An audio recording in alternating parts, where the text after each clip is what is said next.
আসসালামু আলাইকুম বন্ধুরা, ওয়েলকাম টু অ্যানিমে প্রিকিস। তো আজকে আমি কোন অ্যানিমে এক্সপ্লেন করব সেটা তো আর বলতে হবে না, টাইটেল এবং থাম্বনেল দেখে তো আপনারা বুঝেই গেছেন। ইয়েস, আমি আজকে ডোরেমনে একটি মুভি এক্সপ্লেন করতে চলেছি। এখন যারা কমেন্টে এটা লিখবেন যে ভাই অ্যানিমে চ্যানেলে কার্টুন কেন এক্সপ্লেন করছেন, তাদেরকে আমি বলতে চাই যে ভাই, আমেরিকান এবং ইন্ডিয়ান অ্যানিমেশনকে কার্টুন বলা হয়, তবে জাপানিজ অ্যানিমেশনকে অ্যানিমে বলা হয়, এবং ডোরেমন জাপানিজ অ্যানিমেশন। এখন এটা বলো না যে তুমি জানতাই না যে ডোরেমন জাপানে অ্যানিমেশন, থাপড়াবো। ভিডিও শুরু করা যাক। তো এখন মুভি শুরুতে আমাদেরকে নোবিটা একটি স্বপ্ন দেখানো হয় যে এখানে মাঙ্কি কিং সানু কং সেজেছিল, এবং এখানে জিয়ান এবং সুনিও হেভেনলি সোলজার সেজেছিল, এবং এখানে কোনো কারণে নোবিটা তাদেরকে মারতে শুরু করে। জানি না কেন, তারা তো নোবিতার উপরে অ্যাটাকও করেনি। এখানে জিয়ান আর সুনিও পালিয়ে যায়, তখন সেখানে ডোরেমন আসে এবং সে এখানে বলে, আমি দেখছিলাম যে তুমি একটি বীর পুরুষের মতো কথা বলছিলা। তো এখানে নোবিতা বলে, হ্যাঁ আপনি ঠিকই বলছেন, আমি অনেক শক্তিশালী। তো এখানে ডোরেমন বলে, আচ্ছা তো তুমি কি আমার হাতের উপর দিয়ে লাফ দিতে পারবে? এই কথাটি শুনে নোবিতা হাসতে থাকে এবং সে বলে, আমি এর থেকে অনেক অসাধারণ কাজ করতে পারি। আমি এই মেঘের মাধ্যমে ইউনিভার্সে একেবারে শেষ সীমানাতে পৌঁছাতে পারি। এই বলে সে এখানে ইউনিভার্স ট্রাভেল করতে চলে যায়। পথে সে একটি সাদা প্ল্যানেট দেখতে পায় এবং সেখানে সে ডোরেমনের মুখ এঁকে দেয়। তবে এরপর যখন সে ফিরতে যায়, তখন সে দেখে যে তার পিছনে ডোরেমন দাঁড়িয়ে আছে, এবং এখানে ডোরেমন বলে, আমি জানতাম তোমার শক্তি শুধু এতটুকুনি। যে জিনিসকে তুমি প্ল্যানেট মনে করছিলা সেটা আসলে আমার হাত, নোবিতা। এই বলে সে নোবিতাকে একটি পাথরের নিচে ট্র্যাপ করে দেয়। তো এখানে নোবিতা এই দুঃস্বপ্ন ভাঙে, মানে প্রথমে এটা সুস্বপ্ন ছিল কিন্তু এখন এটা দুঃস্বপ্ন হয়ে গেছে।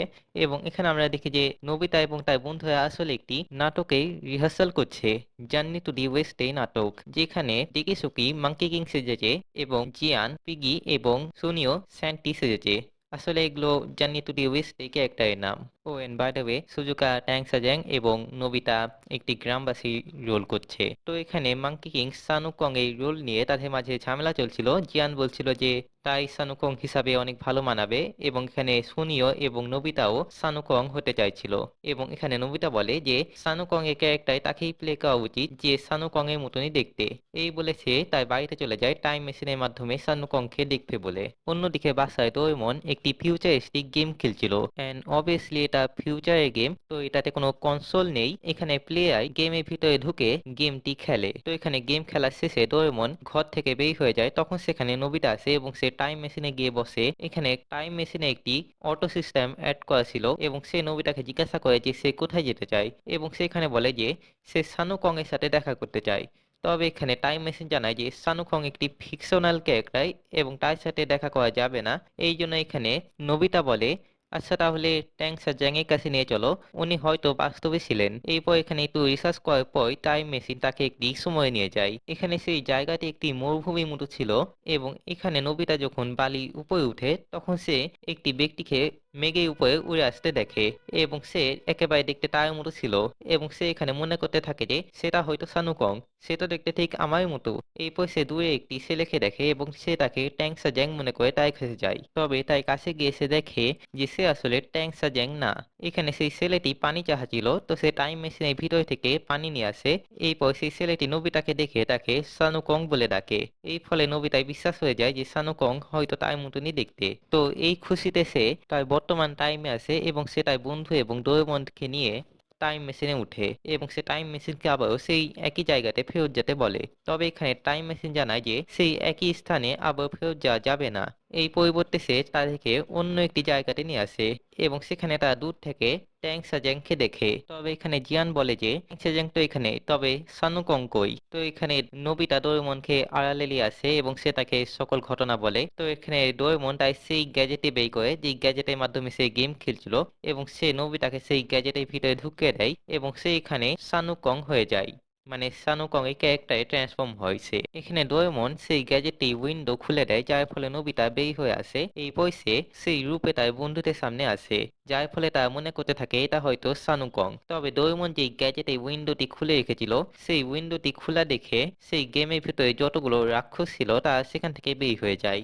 এবং অন্যদিকে জিয়ান তাই 100% আইকিউ ব্যবহার করে এটা বুঝে নেয় যে এটা কোনো সানুকং অথবা কিংকং না, এটা আমাদের নোবিতা কং। गजब बेइज्जती है। তো এখানে তা আবার তাদের বর্তমান সময়ে ফিরে আসে, এবং এখানে জিয়ান সেই গেমটি খেলতে চায়। তো এখানে ডোরেমন সেই গেমটি বের করে এরপরে তারা সেই গেমে ভিতরে ঢুকে, তবে সেখানে তারা কোনো রাক্ষস পায় না এবং সেই গেমটি হুট করে শেষ হয়ে যায়। এবং যখন তারা গেম থেকে বের হয়ে আসে তখন তারা ডোরেমনকে এই বিষয়টি জানায়। তো ডোরেমন অনেক অবাক হয় এবং সেই রাতে একটি অদ্ভুত ঘটনা ঘটে। যখন নোবিতা এবং ডোরেমন খাবার খাওয়ার জন্য নিচে আসে তখন নোবিতা তার বাবার শ্যাডো দেখে এবং সেই শ্যাডোতে তার বাবার মাথাতে দুইটি শিং ছিল। তবে পরক্ষণে সে দেখে ওই শিংগুলো নাই হয়ে গেছে এবং এখানে তাদের মা অদ্ভুত একটি প্রাণী রান্না করেছিল, যেটা দেখে তারা দুই সন্ত ভয় পেয়ে যায়। এবং রাতে যখন তারা শুয়েছিল তখন তারা এটা ভাবতে থাকে যে কোনো না কোনো ঝামেলা তো অবশ্যই আছে। এরপর যখন নোবিতা স্কুলে যায় তখন সে দেখে যে জার্নি টু দি ওয়েস্ট এই গল্প পরিবর্তন করা হয়েছে। জার্নি টু দি ওয়েস্ট শেষে সানুকংকেই রাক্ষসদের মেরে ট্যাংসাজ্যাককে বাঁচানোর কথা, তবে এখানে কাহিনী উল্টা হয়ে গেছে। এখানে কাহিনী শেষে সানুকং রাক্ষসদের সাথে যোগ দেয় এবং তারা একসাথে ট্যাংসাজ্যাংকে মেরে ফেলে। এই বিষয়টি তারা জিজ্ঞাসা করে, তবে এখানে ডেইকিসুকি বুঝায় যে গল্প তো পরিবর্তন করা হয়নি, এটাই তো আসল গল্প।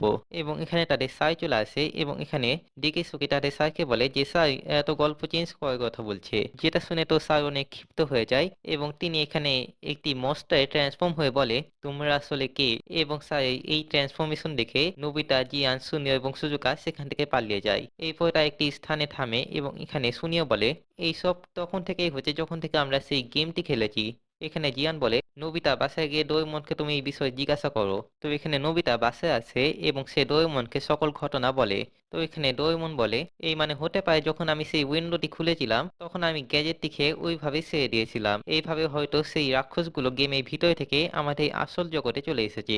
এই কথাটি তারা জিয়ান, সুজুকা এবং সুনিওকেও বলে এবং তারা এই কথাটি শুনে অনেক ভয় পেয়ে যায়। ডোরেমন বলে ট্যাং সাজাংকে খাওয়ার পর এই রাক্ষসগুলো আরো বেশি শক্তিশালী হয়ে যায় এবং তারা গোটা বিশ্বে রাজত্ব শুরু করে দেয়। এখানে ডোরেমন বলে পৃথিবীকে আবারও আগের মতো করতে হলে আমাদেরকে পাশতে যেতে হবে এবং সেই রাক্ষসগুলোকে আবারও গেমের ভিতরে ফিরিয়ে আনতে হবে। তো এখানে তারা সবাই except for Doraemon journey to the ওয়েস্টে ক্যারেক্টার সেজে পাশতে যায়, যেখানে পাশতে ট্যাং সাজাং এর উপরে দুইটি রাক্ষস ব্লু হর্ন এবং রেড হর্ন অ্যাটাক করে দিয়েছিল।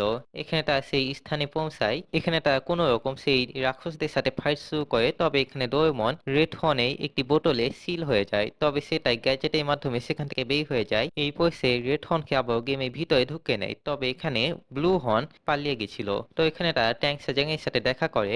এরপর ট্যাং সাজাং তার যাত্রাতে বের হয়ে যায় এবং এখানে সেই ছেলেটি ট্যাং সাজাং এর সাথে ছিল যাকে নোবিতা আগে পানি খাইয়েছিল, তবে সে এখানে নোবিতাকে চিনতে পারে না কারণ এটাই তাদের প্রথম সাক্ষাৎ টেকনিক্যালি। তো এরপর আমাদের রাতেই দৃশ্য দেখানো হয় এবং আমরা এখানে দেখি যে সেই ছেলেটি আসলে রাক্ষসদের সাথে যোগাযোগ করছে, আসলে সে রাক্ষসদেরই সন্তান। এবং এখানে আমরা ব্লু হর্নকে দেখি যে এই সকল বিষয়টি তাদের রাজা অর্থাৎ মেন ডিমনকে বলছিল। তো এরপর এখানে সকাল হয় এবং এখানে সেই ছেলেটি ট্যাং সাজাংকে ডিমনের কাছে ধরিয়ে দেয়, তবে এই কাজটি করে সে নিজেও অনুতপ্ত ছিল।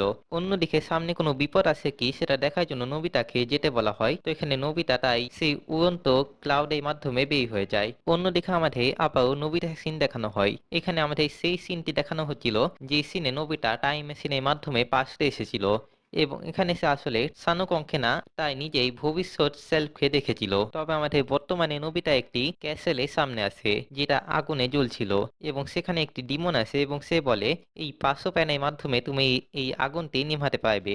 এবং এখানে তা এবং নোবিতার মাঝে ফাইট শুরু হয়, তবে এখানে সে ওই পাঁচশো প্যানের মাধ্যমে নোবিতাকে উড়িয়ে দেয় এবং সে ওই ছেলেটির সামনে এসে পড়ে এবং সে এখানে জানতে পারে যে ট্যাং সাজ্যাং আসলে কিডন্যাপ হয়ে গেছে।